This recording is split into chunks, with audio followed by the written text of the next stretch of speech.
I'd say good morning, but it's more afternoon all for everybody now, even those of us who reside in California. So I'd like to thank everyone who has joined so far for joining.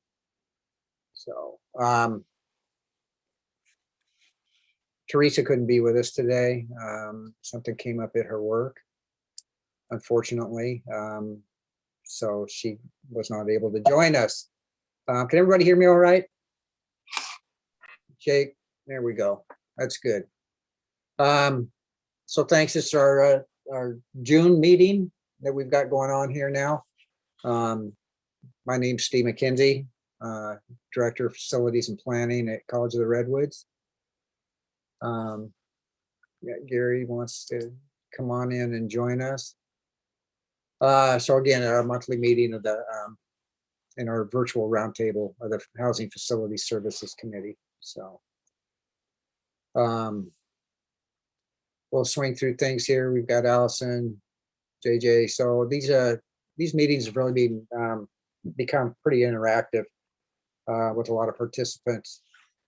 As of late, right now everybody's kind of in the middle of their summer move out, and, getting things prepared, opening for conferences, getting prepared to open up for the most part, from what it sounds like or looks like, full face-to-face almost. And I don't know what that means for all your residence halls and stuff coming up for the fall. So it'll be interesting to have some of those discussions. Get out of that. There we go. Something, just a little bit of the advertisements. We'll get the advertisements out of the way. Be sure to check out our, the ACUHO-I online resource page. All kinds of good information. Talks about a lot of different topics and a lot of different programs, webinars and stuff that are coming up. The ACUHO-I page has obviously got the library. It's got a lot of good articles and stuff, history articles and stuff in there that can relate to what we do now, or what we do in the past, or possibly what we'll need to do in the future, because I think it's going to be a little bit different than what it was. So again, just do that. And then also, I'd like to stress, more, be sure and use or if you've got questions and stuff, to reach out to the online communities. We've seen some of that come through. That's a really good resource page to very quickly reach out to get answers to questions. When we do get those posted, there's been really good quick responses come back with really valuable information that's, I think, is helping everybody out. So let's continue to use the online communities in a strong way, both off just the main ACUHO-I or the Housing Facilities Committee. So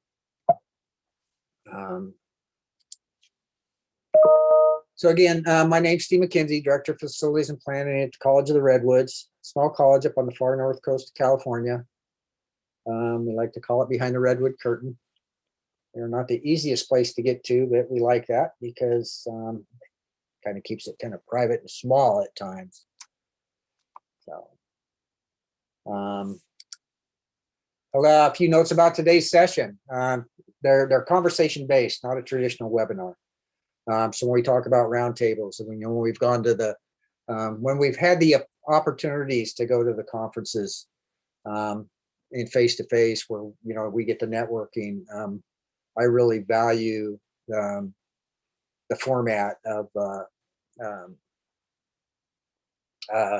just a open conversation piece, because everybody's been able to participate.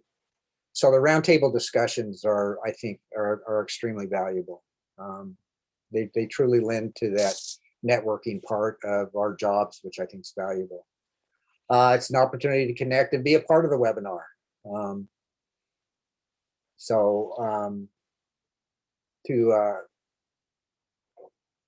Instead of just on phone calls, when I first started this 6 years ago, or better, we were doing these phone calls, these meetings through phone calls, and we didn't get the participation that we have been on these meetings.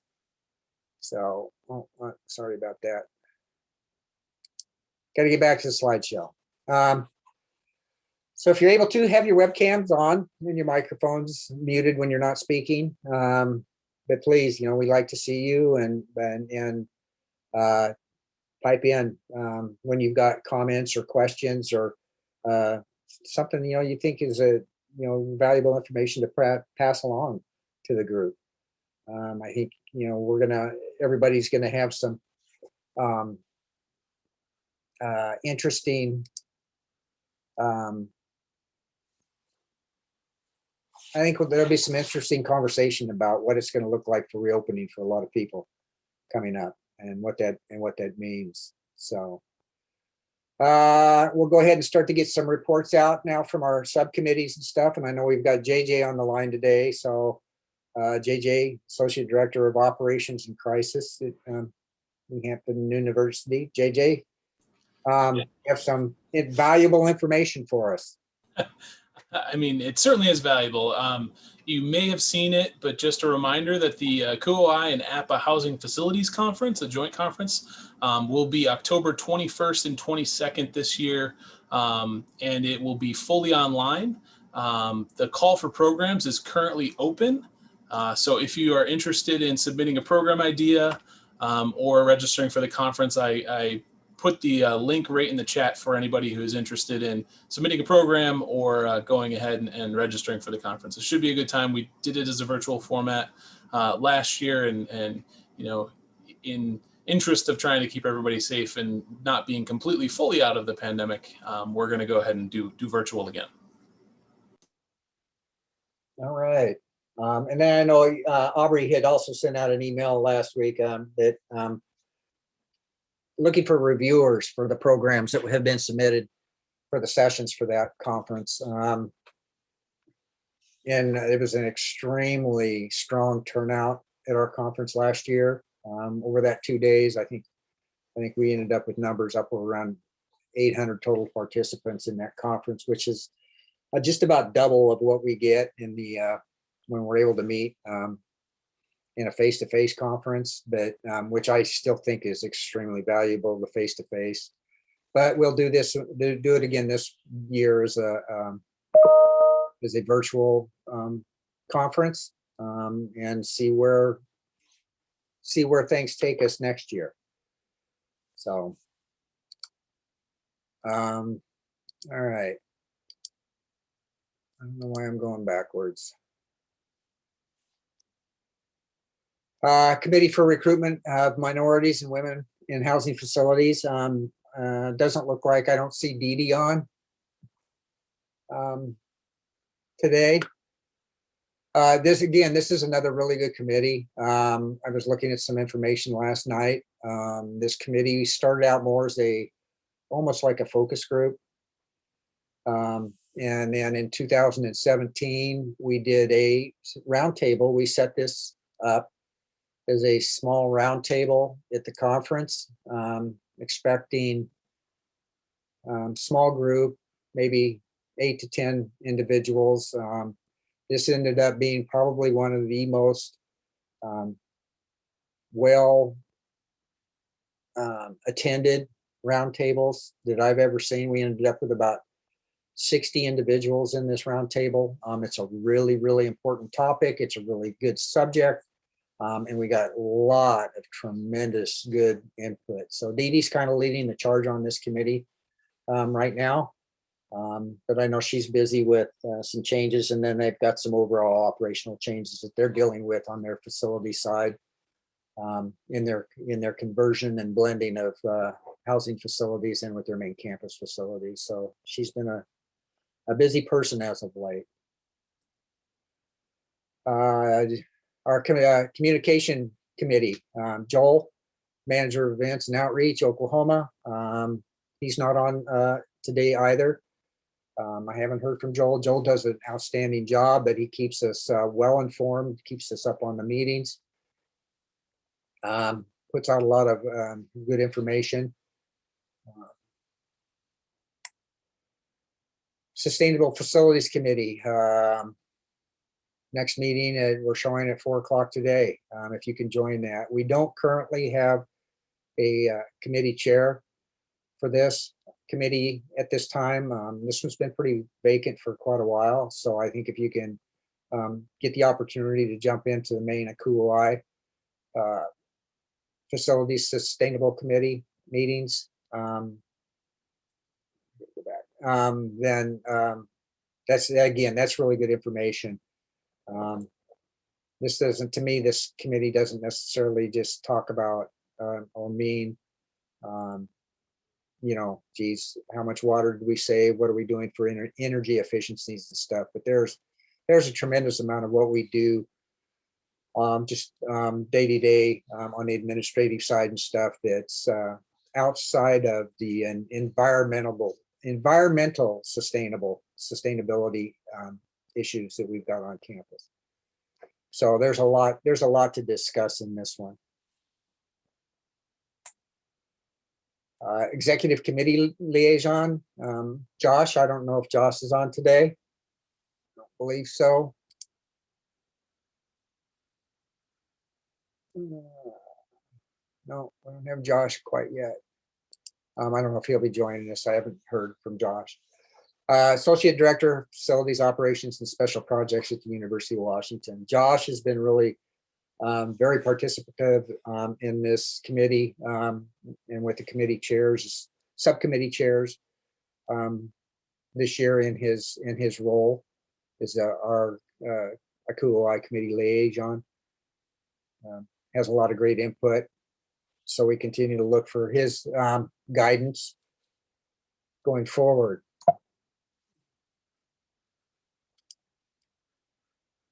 I'm going to go to a poll question here. We've got a few poll questions. I'm going to kind of jump in and just see what kind of input we get. I want to go to, actually, I'm going to go to poll number 3 to begin with.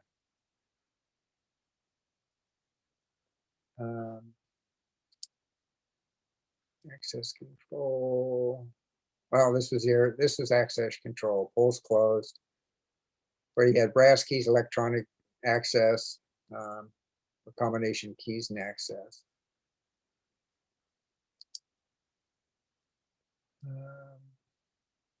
All right, let's see here. Vaccines. So a poll here. Will your campus be requiring vaccines? Yes, no, for some groups, or unsure at this time? Let's go ahead and I'm highly interested in the results of this.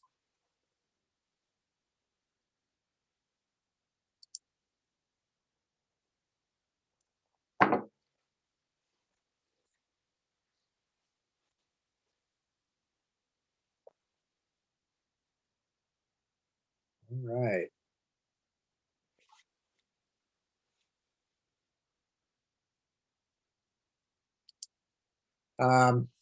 Okay. So out of our participants, 2 were yes, 4 were no, 1 for some groups, and 1 for unsure at this time. So a little bit all over the board on this one. I know on our campus we are not requiring vaccines. The California mask mandates reads a little bit different, or at least we're not requiring them at this time. I think there's a lot of these guidelines with these reopenings, state to state. They haven't had time to really settle in and have.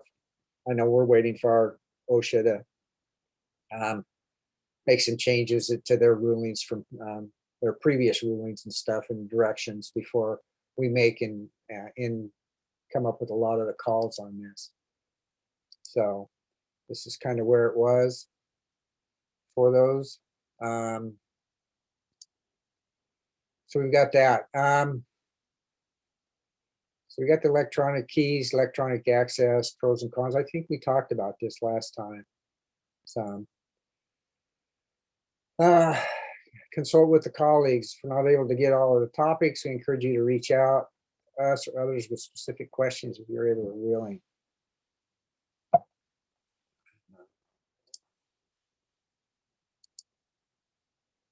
Room inspections. Again, topic, room inspections before summer tuning rooms. Paper versus electronics. How many of you, and we can get involved in some discussion here, uses paper versus electronic on your room inspections? How many of you have, what type of a, if you're using electronic, what system are you using to do those? And I'm curious. Here we have a home built one because the component for us through StarRes was a little bit too expensive, and we had the great majesty of a wizard with IT stuff who built us something in our housing portal that students can use. Okay. So same thing with like the work order system. Can you do anything through, if you've got a fairly comprehensive CMMS system, you have the ability to possibly do your room inspections, or at least time into work orders there, where you can link a room inspection form to a work order. Our system doesn't do that, but we have Maximo for work orders, then we have StarRes for housing records. So there wasn't really a real comfortable way to tie those two together. Okay. Okay. Interesting.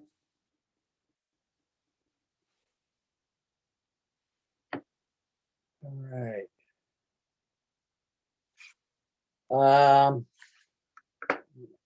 Move this over here so I can see better. So special requests. How do you handle all the requests from others who want things placed in student rooms prior to opening?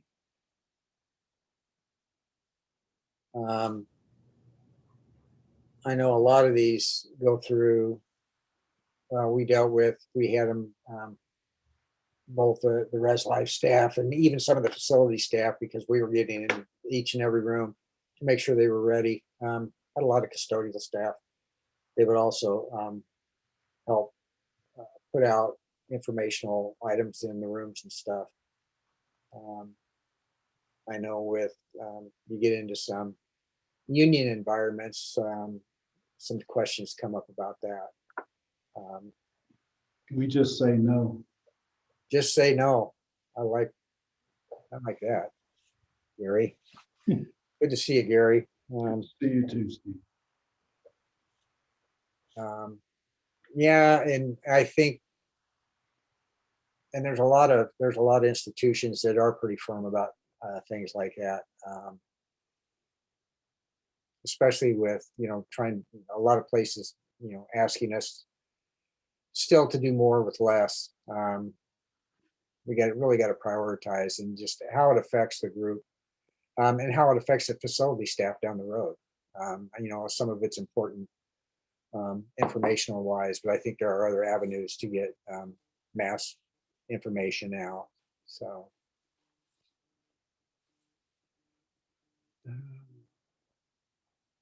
all kinds of fun going on.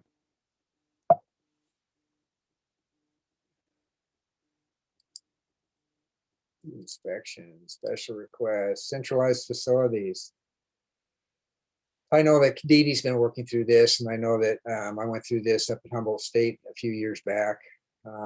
This is one that we talk about frequently, and I think this is a topic that probably will continue to become more and more looked at, thought of. It's always been one of my goals as chair of the Education and Resource Committee, is kind of develop a real good platform for administrators to really be able to pull from and look at. It would hopefully ask all the questions and provide some answers and direction on being able to really make a sound decision on if this is a good thing or a bad thing for either side of the organization, whether it be campus facilities or housing facilities. So this is still one of those areas that And I know there's been a lot of good white papers written on this, that I think nothing, I haven't seen anything recently. So just to see how things have changed in the environment itself. And then how's COVID going to possibly change something like this? So we talked about vaccines, student, staff, clinics, and others. Like I say, we're not requiring people to show proof of vaccination, whether it be students, staff, others. It's all about the mask mandates and following the guidance of the state, and then OSHA guidelines. We'll still have to follow some based off between our faculty union and our staff unions and their negotiations and what they're looking to have as far as protecting individuals. So you know, there's that balance and that challenge as we go. So the fall 21 prep, ACUHO-I's reentry to fall task force, reopening plans, staff return to campus, air filters, air purifiers, hand sanitizers, cleaning frequencies, and furniture. You know, I think everybody's kind of looked at all these. I know our reopening plans, we had staff return to campus come June 1st. And some of them are still in a hybrid model, but that was before some of these new guidelines came out just last week from the governor. And what's that going to mean? Air filters, yeah, we've boosted the MERV ratings on our air filters on our systems. Air purifiers, yeah, we put some air purifiers out in classrooms and individual offices and office areas and stuff. We still have hand sanitizer. Cleaning frequencies are still remaining the same, whether or not those will relax a bit in between classes, yet to be determined. Furniture, we haven't really done too much with at this point. I think we've been kind of waiting for new guidelines. So anybody have any other thoughts or input into what you're doing on your campus in regards to these?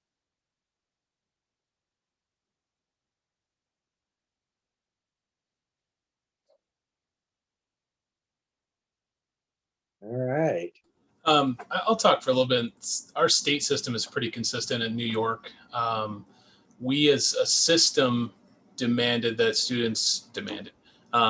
that students upload proof of vaccination in order to attend on-campus services, classes, be a part of on-campus student life. And so I believe that we're keeping in place any of the MERV upgrades that we made to our building air filtration systems. We are removing signage in one-way and occupancy limits on our classrooms, buildings, elevators, that sort of thing. We are leaving in place plexiglass that staff had requested when COVID kind of kicked off. If they want to keep it, we'll remove it if they want to remove it, but we're not adding any more. So there's no new requests for kind of personal protective installations. And then the cleaning frequencies are going to go back to our pre-COVID standard, which is actually better for a lot of main campus thoroughfares because we're able to get our custodial staff redistributed who were cleaning touch points and bathrooms with a much greater consistency than they had prior, or more often actually. We're along the same lines too. We're going back to a much more conservative cleaning methodologies and frequencies. One sanitizing a day, basically at around the lunch hour, as opposed to 3 times a day for every touch point surface. The reopening plans, our staff's been on campus, so it really does. Everybody else is going home, but we were always here. But as the staff return to campus, and we are looking at various different things. We've kept up with the MERV conditions. We have actually also in the process of solidifying some federal funding for upgrading our HVAC systems. So that's going to be a big thing on our plate here shortly. Hand sanitizers will probably stay into place. We're going to, no reason to take those out really.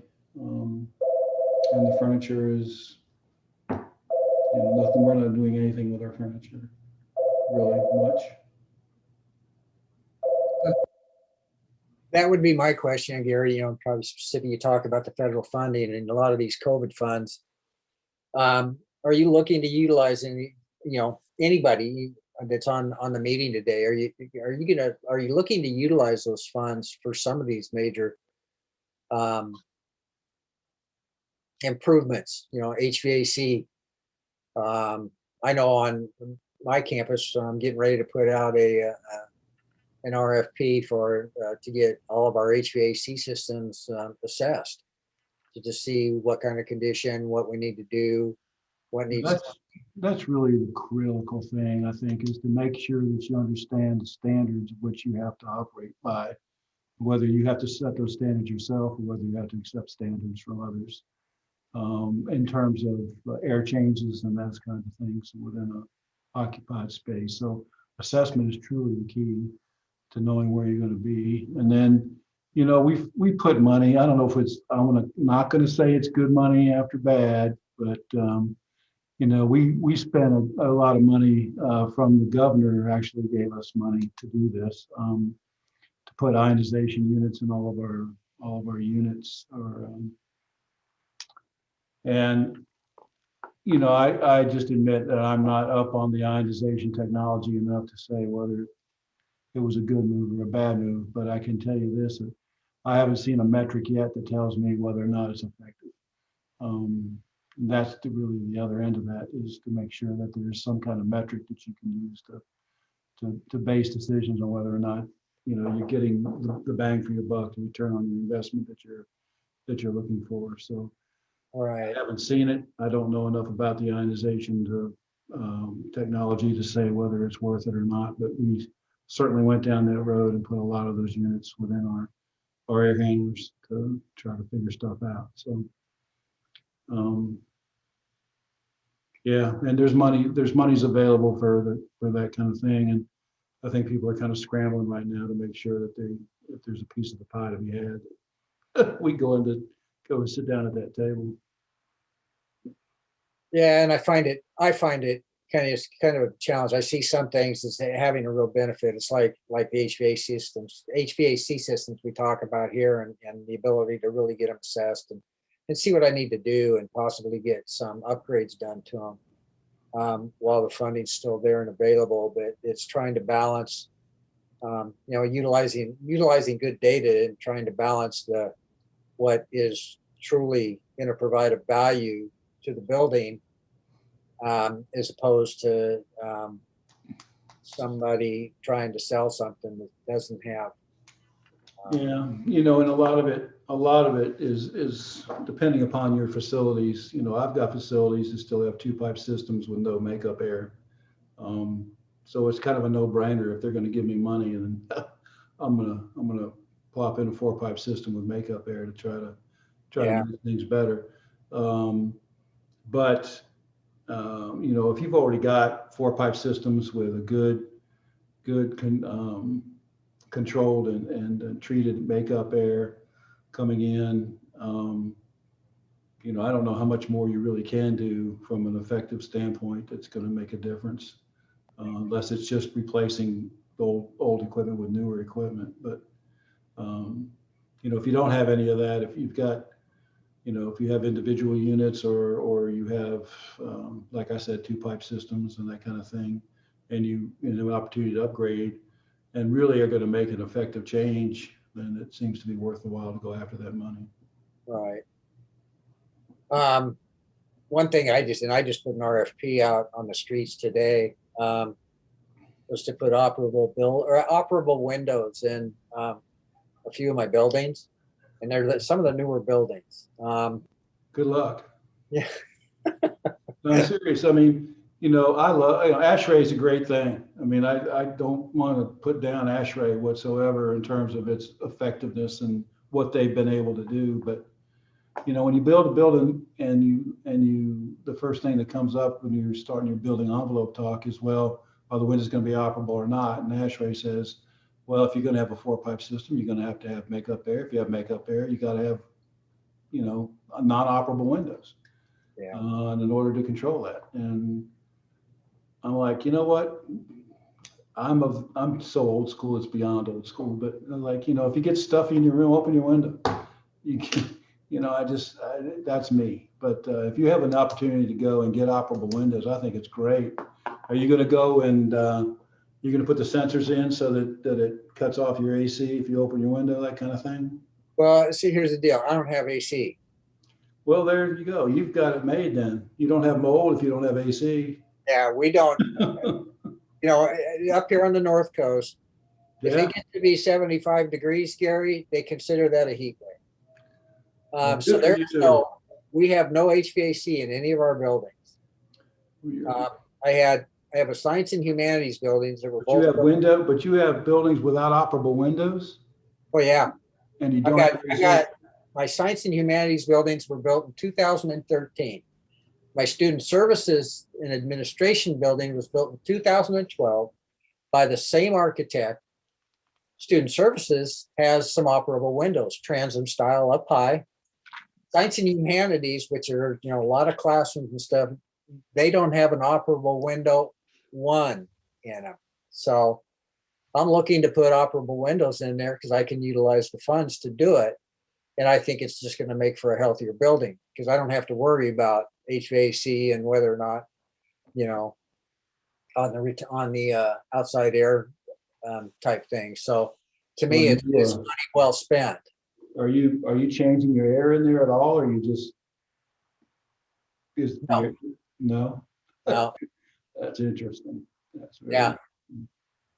So yeah, so it's just being able to do that. Yeah, I'm gonna put out an RFP to get my systems assessed and see where I've got. It'll just be good planning for the future and, you know, and future dollars. So we're gonna look at some of those things. A lot of IT upgrades on system upgrades and equipment for distance learning. Because I think that's gonna still remain pretty high even with going back face to face. I think distance learning is still gonna be strong. We were a little behind the curve on a lot of our IT equipment. So they're doing some upgrades.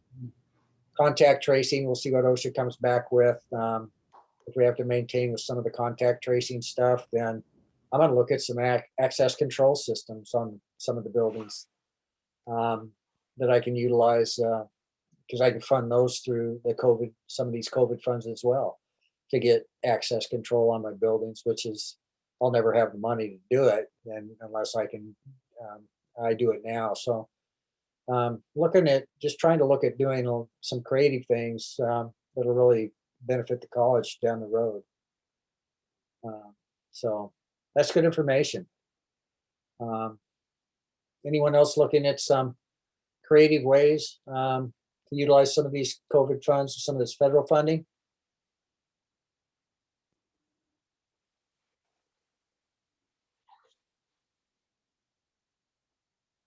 All right. Onward.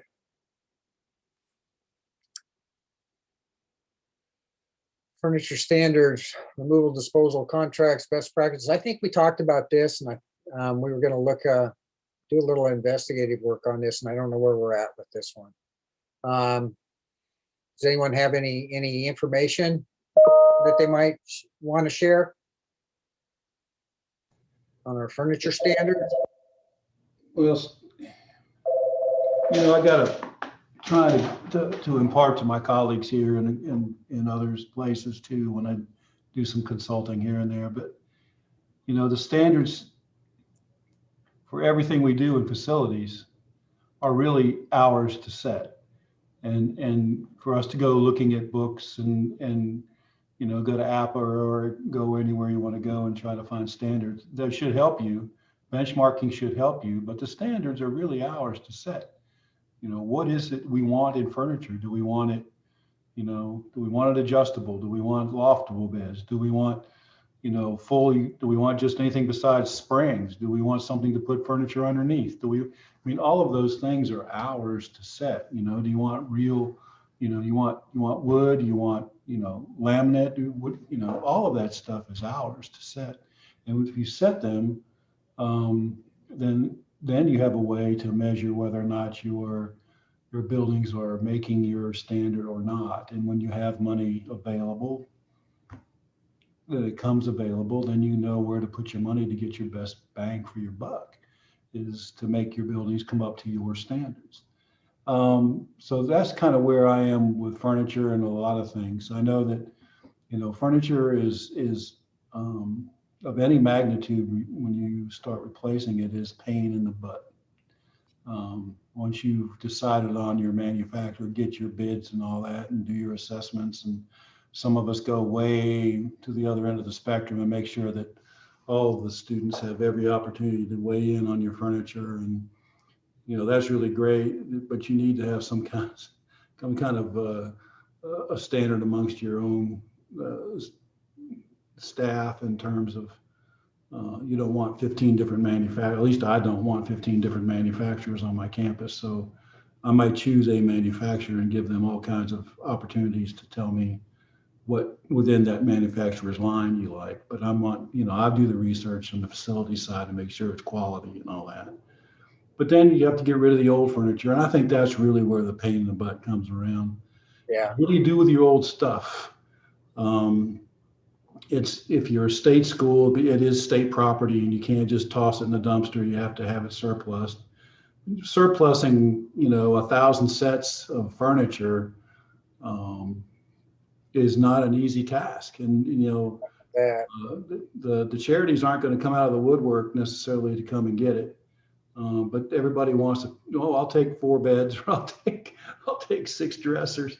Well, I got 1,000 of each. So what is that going to do for me? So you really, some people you can lay that on some of those manufacturers who are providing it, and have them, they'll deal with it, but you're going to end up paying for it one way or another. One way or the other, yeah. So I think, if there's any discussion to be had, I'd love to hear about how people manage the removal of their furniture, and how that's going for them one way or another. Because I would certainly love tips on that, because it's been different everywhere I've been, and it's always been painful. Yeah, unless you can find someone who takes over some new apartment complex, some old apartment complex, to use as a residence hall, and they put out the call, does anybody have any furniture they want to donate? I know of one institution that happened, and boy, they ended up with, I think, 6 truckloads of junk that they basically had to pay the truck up there, and then had to pay to get rid of it. Yeah, there are schools, in a lot of states, there are schools that aren't as fortunate as the ones you're working at, and they don't have the budget to buy furniture. And if you can make that happy trade, it's well worth the time for them to come up there with their trucks and load them up and take them back. Yeah. It may not be the best furniture, but it's better than, anything's better than loading our landfills with these things. And even if you're able to load the landfills with these things, what do you do with the mattresses? You can't do, holy moly, what a mess mattresses are. Yeah. There are companies out there apparently that will take them and repurpose them somehow. But when you start talking, hundreds of mattresses is one thing, thousands of mattresses is a whole different world. And getting them to reply and be responsive to your schedule and your needs is tough too. So that's really where the crux is. Once you figure out what you want, then go after it. But then what do you do with the old stuff? And that's the trouble. Well, that's it, and that's a really good, actually, it's a really good topic, to look into and research. Because, a lot of us have those very same questions, but we don't have the answers. So, to put that out there to the committee as a whole, on the online forums and stuff, and just please send me, how do you do this? How do you do that in regards to your acquisitions? and your disposals. And I know there's companies out there that do nothing but do disposal of your furniture. But how, I'm hoping that everybody, when they look at these furniture replacements, is budgeting the back end in on this, which is the disposal part. Which I It's think pretty expensive to have those companies come out and, I'll take care of it, but it's going to cost you, $50 a cost day you. or Yeah, $100 a dress or whatever. yeah. So, Some of these possible, facilities directors or VP say, oh, let's go put furniture in all the residence halls. Okay, because I saw it and it's going to cost us this much. Well, it's going to cost you that much to get it here. It's going to cost you this much to get it in the rooms, and then it's going to cost you this much to get rid of all the old stuff. But you got to get out of the room. So let's make sure that we cover all the costs in this, because it's not just the price tag on the window. mm-mm. So yeah, no, that's good.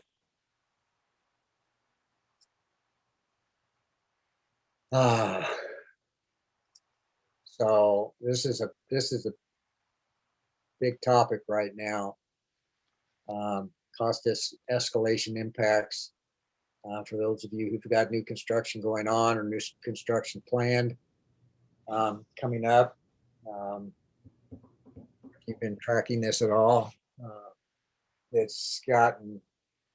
some of this has gotten extremely out of hand. The sheet of 1/2-inch CDX plywood that you use for sheeting has gone from $20 a sheet to over $80 a sheet here in California. It's just astronomical. It's what that's going to do. I've got a new creative arts complex building that we're getting ready to break ground on, probably October. Funding's locked in place, fully state funded building. Have no idea what my bids are going to come back at, but my guess is they're going to come back higher than what I'm funded for. I'm going to have the same issues with my new gymnasium fieldhouse complex next year. So I don't know if your institutions have had discussions as to are you putting projects on hold because of these things? We're in design now, in the infant stages of design, programmatic review right now, just to make sure we're on the right track for 700 to 900 beds, depending upon what comes out of this review. But we're looking best case scenario at opening in 3 years. So I'm just worried to death. I mean, run pro forma 16 different ways to Sunday, and can't figure out at all what to put for escalating factors in this economy. Typically I'd be in the 3 to 5% range somewhere per annum, but like you said, I mean, when finished plywood goes from $30 a sheet to $100 around here, what do you do? You can't buy metal sheet. I mean, just ductwork alone, the sheet metal for ductwork is just shot through the roof as well. I mean, and then to find the laborers for these guys, the subs to do the work is near nigh impossible right now. So how do you figure that? How do you figure that? Yeah. It's probably the world's, I just bought a used vehicle. It's the world's worst time to buy a used car. It's probably the world's worst time to try to build a building for new construction, just for those reasons. Yeah. On my infrastructure project right now, that's just kind of really finishing up, all except for I've got a water tank phase of this, which we sent back through DS, the Division of the State Architect and stuff. And so we're still kind of vacillating back and forth with that. But the conversations with the contractors and all of his subcontractors is going to be, okay, well, what do I get when, how quick are you going to sign them up? You're going to give me a change order. Well, by the time I get a chance to review a, $700,000 change order, a week later, your costs have gone up 10, 15%. Fortunately, we bought the steel for the tanks last year. So I don't feel so bad paying an extra $12,000 to store it right now, because I probably would have had to pay double. You know, but I think that's a strategy that we can all look at for either major for renovation work or for new construction. And that is, if you have the ability to buy your equipment, your metal equipment, metal fan coil units, whatever it is, if you can pre-purchase those for your project and store them, it may cost you some money up front, but you're going to make that back, you know, 2 years or 18 months from now when you get to the point of having to install that stuff, and you got to pay up a small markup to your contractor, but you'll have it. You've got it, and you don't have to go out and pay a premium to try to get it at a future date. So, you know, I think more projects are going to end up, you know, pre-purchasing their steel, pre-purchasing their equipment, if they can. Once they get approved, I think there'll be a new way of doing business in terms of the contracting for those kind of projects in the future. Yeah. Yeah, it's going to be interesting. I mean, you know, you can kind of hear, oh yeah, everybody expects the cost to come down, but how far are they going to come down, and when are they going to come down? You know, and it's kind of like through the whole COVID situation is that, you know, things are going to go back to normal. Well, I don't, what's normal now? Right. I don't see, you know, things are not normal. Yeah, a lot of us put air purifiers out. We've all gone from I went from a MERV 8 to a MERV 13 filter. They're costing me 4 times as much. Yeah. You know, so I have to plan now for the new normal. And budgets means I'm going to have to do, you know, I'm not going to get near as far as I'm looking to get every year on my buildings as it is. So, and it's especially if you're in the commodity buying purchase. I mean, you know, yep, jack it up 40% and give you, hey, yeah, we're coming down 10%. We're going to be 15% less. So it's still 15 or 30% higher than what it should be. So. Yeah. And so you talk about that. Can you buy ahead, you know, on some of this stuff, you know, because of the cost escalations on it? And, you know, we've all worked so hard over time and here recently is to, you know, not we've been working with vendors to be, you know, just-in-time vendors, you know. So I order it. I'm not having to warehouse it, but with the way costs are going, geez, do you have to start to look at going back to warehousing just so you can buy things cheap now because you know that they're going to escalate through the roof based off some recent history. So it's going to change the way that, you know, some of us might have to do business with some of these things. So yeah, again, another good topic that there are no answers to. We're starting to find out some answers to the COVID thing, but even at that still changes weekly or at least monthly at a minimum, you know, and what's that going to look like? We could end up with a whole new strain and getting back into lockdowns. And so how are we going to react quickly to that? This time around, we've got an understanding how we might need to react to it. Just different world in general.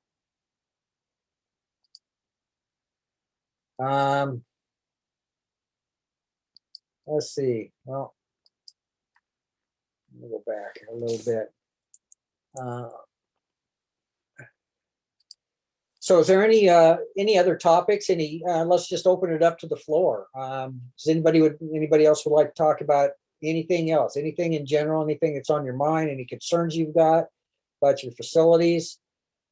Questions you might have for the group? We'll open it up. I've talked way too much today. I want to hear some. I would like to hear some from the rest of you.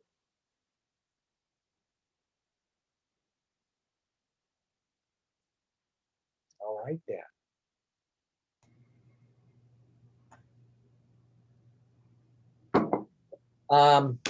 Well, then we'll go ahead and call it. We're about 10 minutes till anyhow, so we're close. I want to thank everyone for joining again today. Join us again next month, July, coming up. I know we'll be right in the middle and probably trying to, again, finalize and get things a lot done for reopening, what the new reopening will look like. So maybe we can have some further discussions about some of those decisions that are going to be made between now and then, that we can then pass along to our administrators to. Steve, I have a question for the group. Go ahead. Where are you with fall occupancy numbers? Are you all privy to those? Do you know where you're at? At Binghamton, we're in good shape. We're going to be pretty close back to, pre-COVID. Yeah. Everybody else about the same? Yeah, I think we will be there as pretty close as well, which is, yeah. So is Some would be anybody great. So put any occupancy restrictions on it all? Or are you looking to go full open? we're full open. Okay. We're full open. If we can get back to those magic numbers again, we would certainly like to do that, Yeah. Okay. So I'm just curious to that. I had some furniture vendors tell me that they're scrambling right now for a lot of campuses are clamoring for overflow furniture. And, Oh, wow. Okay. So because their numbers are really shooting straight up, and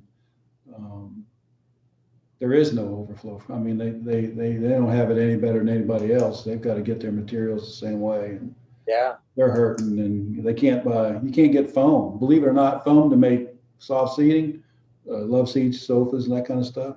You can't buy it.